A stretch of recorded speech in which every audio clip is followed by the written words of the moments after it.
Assalamualaikum warahmatullahi wabarakatuh.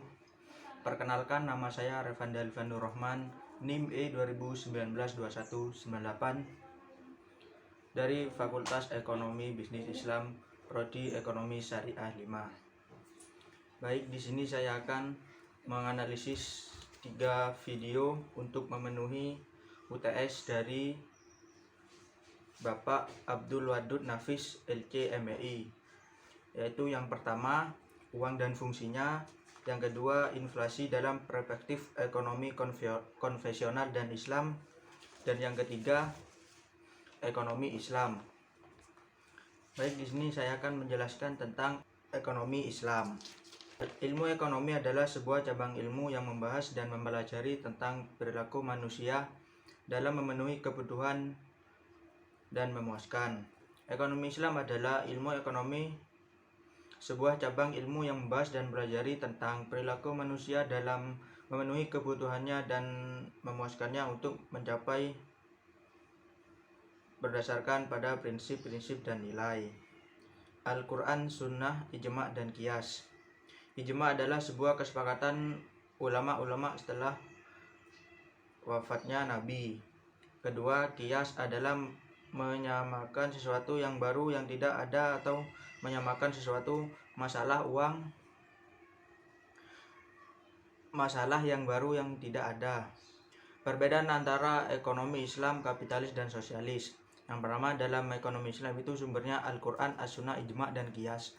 Yang kedua, kapitalis bersumber dari pemikiran dan pengalaman manusia. Yang ketiga, sosialis bersumber dari pemikiran dan pengalaman manusia. Satu, kompetisi, kontrol syariat Islam. Kompetisi usaha bebas dan melahirkan monopoli. Yang ketiga, sosialis tidak terjadi mekanisme pasar dan tidak ada persaingannya. Pengakuan kepemilikan individu dan umum secara nisbi, semuanya milik Allah. Kapitalis, pengeluaran kepemilikan individu secara bebas, tidak mengakui kepemilikan individu, semua diproduksi milik umum seperti pangan, transportasi yang diatur pemerintah. Kesejahteraan bersifat jasmani, rohani, dan akad. Kapitalis, kesejahteraan bersifat jasmani. Yang satu, Islam, mekanisme pasar bekerja menurut maslahah, maka boleh pedagang untuk dan kita merugikan orang lain. Yang kedua, kapitalis, mekanisme pasar dibiarkan berjalan sendiri, baik harganya tidak menentu seperti tanah. Tiga, sosialis, perekonomian dijalankan lewat perencana pusat oleh pemerintah atau pusat. Dasar-dasar ekonomi Islam. Yang pertama, tauhid atau keesaan Allah. Yang kedua, al-sid dan amanah, kejujuran dan tanggung jawab. Yang ketiga, mengakui hak milik individu dan umum memiliki baju, topi, rumah seperti masjid, sawah, dan sebagainya berikut. 4. Al-adalah atau keadilan, adil dalam menjual atau membeli. Yang kelima, tawazun, keseimbangan. Yang keenam, tolong menolong.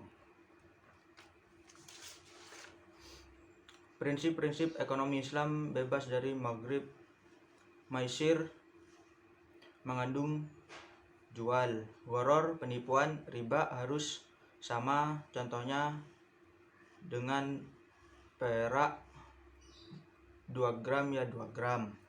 Karakteristik ekonomi Islam. Yang pertama, ekonomi Islam terkait dengan syariah dan akhlak. Yang kedua, harta kemuliaan Allah. Yang ketiga, larangan maksir, gharar, dan riba. Keempat, keadilan dan keseimbangan dalam melindungi kepentingan individu dan masyarakat. Yang kelima, keseimbangan antara kerohanian dan kebendaan. Yang keenam, bimbingan konsumsi. Yang ketujuh, petunjuk investasi. Yang kedelapan, zakat. Yang selanjutnya, inflasi dalam perspektif ekonomi konvensional dan Islam. Definisi kecenderungan naiknya harga secara umum dan terus-menerus dalam waktu dan tempat tertentu. Macam-macam inflasi. Yang pertama, berdasarkan sifatnya atau laju inflasi, yaitu dibagi menjadi 3. Inflasi merayap, inflasi menengah, dan inflasi tinggi. Yang kedua, berdasarkan penyebab dari inflasi.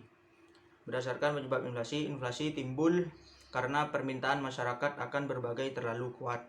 Yang ketiga, berdasarkan asal dari inflasi, yaitu dibagi menjadi dua. Yang pertama, inflasi yang berasal dari negeri itu sendiri. Yang kedua, inflasi yang berasal dari luar negeri. Ini terjadi karena negara produsen mengalami gejolak. Selanjutnya, sebab-sebab inflasi. Inflasi permintaan. Permintaan tinggi, tempat persediaan sedikit. Yang kedua, inflasi penawaran. Terjadinya penurunan penawaran sedangkan permintaan tinggi. Yang ketiga, inflasi campuran. Permintaan tinggi, persediaan sedikit, dan biaya produksi sedikit. Pembagian inflasi dalam ekonomi Islam. Yang pertama, inflasi yang alami. Misalnya sekarang terjadi bencana virus corona, otomatis barang-barang itu persediaan sedikit, permintaan tinggi, harga naik. Kemudian dampak inflasi dalam perspektif ekonomi Islam. Yang pertama, menimbulkan gangguan terhadap fungsi uang, terutama terhadap fungsi tabungan atau nilai simpan, fungsi pembayaran di muka, dan fungsi unit penghitungan. Selanjutnya, melemahkan semangat masyarakat untuk menabung. Yang terakhir, dampak inflasi dalam perspektif ekonomi Islam yang kedua. Yang pertama, meningkatkan kecenderungan berbelanja terutama untuk barang-barang non-primer dan mewah. Selanjutnya, solusi inflasi dalam ekonomi Islam. Yang pertama, kebijakan fiskal. Pemerintah akan mendaur ulang antara pajak dan subsidi. Yang kedua, kebijakan moneter. Melihat suku bunga seluruhnya bagaimana uang tidak terlalu beredar di masyarakat dapat berinvestasi. Yang selanjutnya yaitu uang dan fungsinya. Definisi uang. Benda yang diterima masyarakat umum sebagai alat tukar dalam kegiatan ekonomi. Yang kedua, jenis-jenis uang. Yang pertama yaitu uang logam dan uang kertas. Yang ketiga, jenis-jenis uang menurut lembaga yang mengeluarkan. Yang pertama, uang kartal. Yang kedua, uang giral berupa cek. Menurut nilainya jenis-jenis uang. Yang pertama, uang peruh, misalnya emas 5 gram berupa 4 juta misalnya. Yang kedua, uang tanda, misalnya ada uang 20.000 rupiah. Kalau sudah sobek itu tidak berfungsi lagi. Selanjutnya, fungsi asli uang dibagi menjadi 3. Yang pertama, uang sebagai alat tukar. Yang kedua, uang satuan hitung. Yang ketiga, uang sebagai alat penyimpanan nilai. Kemudian fungsi turunan uang ada 5. Yang pertama, uang sebagai alat pembayaran transaksi yang sah.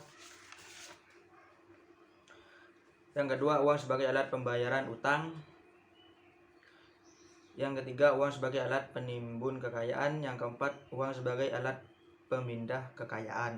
Yang kelima, uang sebagai alat pendorong kegiatan ekonomi. Kemudian yang terakhir, fungsi uang menurut ekonomi Islam. Yang pertama, sebagai alat tukar. Yang kedua, sebagai alat hitung untuk menghitung kekayaan. Yang ketiga, sebagai alat penyimpan kekayaan. Baik, cuma itu yang bisa saya sampaikan. Kurang lebihnya mohon maaf. Wassalamualaikum warahmatullahi wabarakatuh.